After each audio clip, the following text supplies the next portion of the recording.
Hi ಎಲ್ಲರಿಗೂ ನಮಸ್ಕಾರ. Welcome to Savisampada YouTube channel. ಇವತ್ತಿನ ವಿಡಿಯೋದಲ್ಲಿ ನಾನು ಪ್ಯಾನ್ ಕೇಕ್ ಹೇಗೆ ಮಾಡೋದು ಅಂತ ತೋರಿಸ್ಕೊಡ್ತಾ ಇದ್ದೀನಿ. ತುಂಬ ಹೆಲ್ದಿಯಾಗಿರುವಂಥ ಪ್ಯಾನ್ ಕೇಕ್ ಇದು. ಮಕ್ಕಳಿಗೂ ಕೂಡ ತುಂಬಾ ಇಷ್ಟ ಆಗುತ್ತೆ, ಮಕ್ಕಳಿಗೂ ಕೂಡ ಕೊಡಬಹುದು. ನೀವು ಇದನ್ನು ಬೇಕಿದ್ದರೆ ಈ ಫಿಂಗರ್ ಫುಡ್ಗಳನ್ನು ಸ್ಟಾರ್ಟ್ ಮಾಡುವಾಗಲೂ ಕೂಡ ಚಿಕ್ಕ ಮಕ್ಕಳಿಗೂ ಕೂಡ ಮಾಡಿಕೊಡ್ಬೋದು. ಅಷ್ಟು ಹೆಲ್ದಿಯಾಗಿದೆ. ನಾನಿಲ್ಲಿ ಸಕ್ಕರೆ ಆಗಲಿ ಬೆಲ್ಲ ಆಗಲಿ ಯಾವುದನ್ನೂ ಆ್ಯಡ್ ಮಾಡ್ತಾ ಇಲ್ಲ. ತುಂಬ ಹೆಲ್ದಿಯಾಗಿ ಮಾಡ್ಕೊಳ್ತಾ ಇರೋವಂಥ ಪ್ಯಾನ್ ಕೇಕ್ ರೆಸಿಪಿ ಇದು.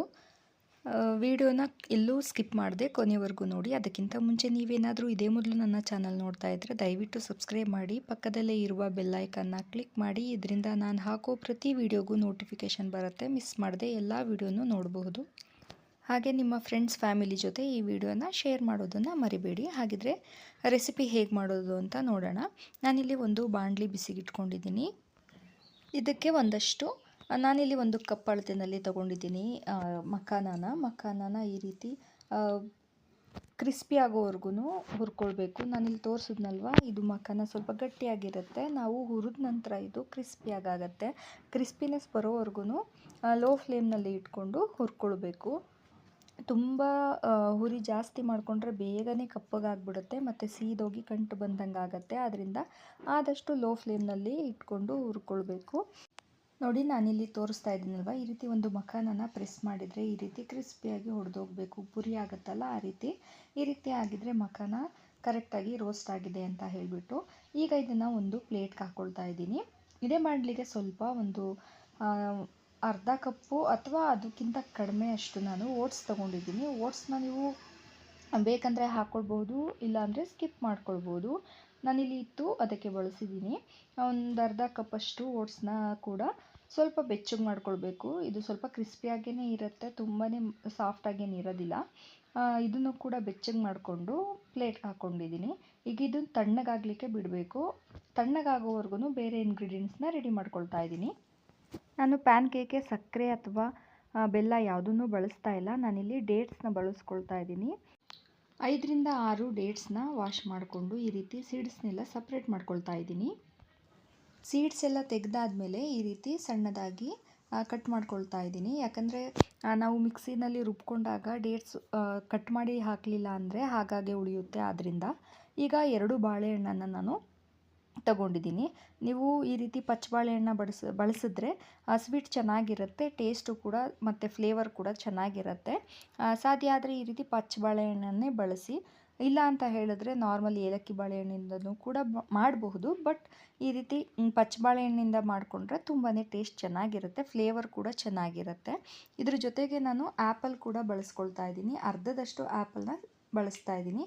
ಆ್ಯಪಲ್ ಇಲ್ಲ, ಬರೀ ಬನಾನಾ ಮಾತ್ರ ಯೂಸ್ ಮಾಡಿಕೊಂಡು ಕೂಡ ಮಾಡ್ಕೊಳ್ಬಹುದು. ನಾನಿಲ್ಲಿ ಆ್ಯಪಲ್ ಇತ್ತು ಅಂತ ಹೇಳಿಬಿಟ್ಟು ಒಂದು ಅರ್ಧ ಆ್ಯಪಲ್ನ ಈ ರೀತಿ ಸಿಪ್ಪೆನ ತೆಗೆದುಬಿಟ್ಟು ಸಣ್ಣದಾಗಿ ಕಟ್ ಮಾಡ್ಕೊಳ್ತಾ ಇದ್ದೀನಿ.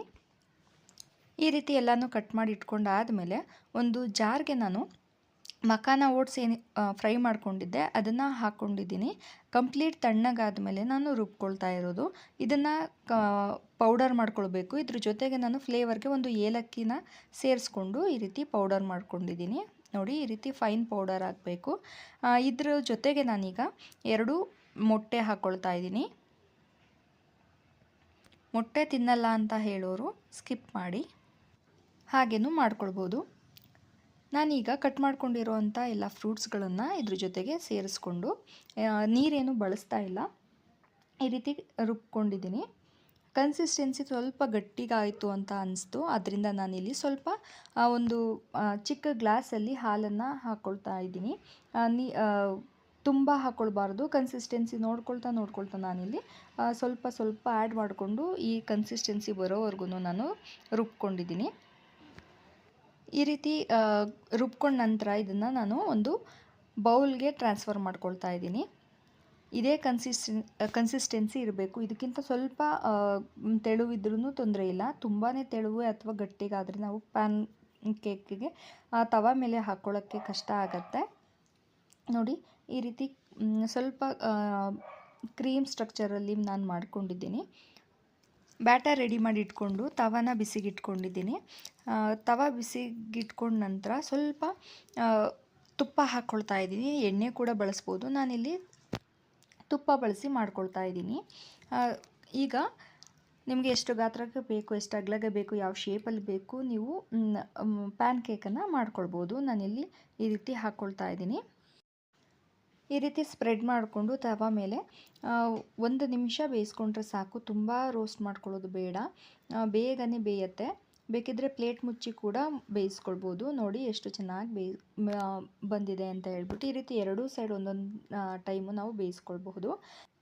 ಈ ರೀತಿಯೂ ಮಾಡ್ಕೊಳ್ಬೋದು, ಅಥವಾ ನಾನಿಲ್ಲಿ ಕೊಕೋವಾ ಪೌಡರ್ನ ಹಾಕ್ಕೊಂಡು ಚಾಕ್ಲೇಟ್ ಫ್ಲೇವರಲ್ಲಿ ಮಾಡ್ಕೊಳ್ತಾ ಇದ್ದೀನಿ. ಕೆಲವರಿಗೆ ಕೋಕೋವಾ ಪೌಡರ್ ಇರೋದಿಲ್ಲ, ಅಂಥ ಟೈಮಲ್ಲಿ ಯಾವ ರೀತಿ ಮಾಡ್ಕೊಳ್ಬೋದು ಅಂತ ಪ್ಲೇನ್ ಒಂದು ತೋರಿಸಿದೆ. ನಾವು ಕೋಕೋ ಪೌಡ್ರ್ ಮುಂಚೆನೇ ಬೇಕಿದ್ದರೆ ಆ್ಯಡ್ ಮಾಡಿಕೊಂಡು ಇದ್ದಾಗ ಮಿಕ್ಸಿನಲ್ಲಿ ಎಲ್ಲ ಇಂಗ್ರೀಡಿಯೆಂಟ್ಸ್ನು ರುಬ್ಕೊಂಡ್ವಲ್ಲ, ಅಂಥ ಟೈಮಲ್ಲೇ ನಾವು ರುಬ್ಕೊಂಡು ಮಾಡ್ಕೊಳ್ಬೋದು. ಪ್ಲೇನ್ ಒಂದು ತೋರಿಸುವ ಅಂತ ಹೇಳ್ಬಿಟ್ಟು ನಾನು ಒಂದು ಪ್ಲೇನ್ ತೋರಿಸ್ಬಿಟ್ಟು ಆನಂತರ ಕೋಕೋವಾ ಪೌಡ್ರನ್ನು ನಾನು ಇಲ್ಲಿ ಬೌಲಲ್ಲಿ ಹಾಕ್ಕೊಂಡು ಮಿಕ್ಸ್ ಮಾಡ್ಕೊಳ್ತಾ ಇದ್ದೀನಿ. ಈ ರೀತಿ ನೀಟಾಗಿ ಮಿಕ್ಸ್ ಮಾಡ್ಕೊಳ್ಬೇಕು.